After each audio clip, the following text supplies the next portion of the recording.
নমস্কার।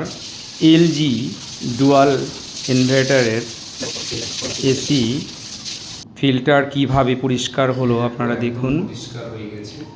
নিজেদের কাজ নিজেরা করা মধ্যে অনেক আনন্দ রয়েছে। দেখুন কি সুন্দরভাবে পরিষ্কার হয়েছে এসি ফিল্টারটি। প্রথম অবস্থায় যখন খুললাম তখন দেখলাম অনেক নোংরা জমে আছে। এই ফিল্টারটির এই পুল লেখা অংশে টাচ করে আপনারা খুলতে পারবেন। পরিষ্কার হয়ে যাওয়ার পর ভালো করে মুছে নিতে হবে যেন জল না থাকে। তারপর পরিষ্কার হয়ে যাওয়ার পর আমরা উপরের দিকে আবার লাগাবো। তার জন্য সতর্কতামূলক প্লাগটি খুলে নিন।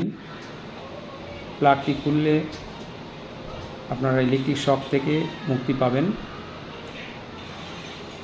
এবার ফিল্টারটিকে আবার ঠিক নির্দিষ্ট জায়গায়, যে জায়গাটি পুল লেখা রয়েছে সেই বটমে চাপ দিয়ে সেটিং করে নিতে হবে। তাহলে আগের থেকে আপনার এসি অনেক ঠান্ডা দেবে রুমকে, কারণ যে নোংরাগুলোর জন্য ঠান্ডা হচ্ছিল না। নমস্কার।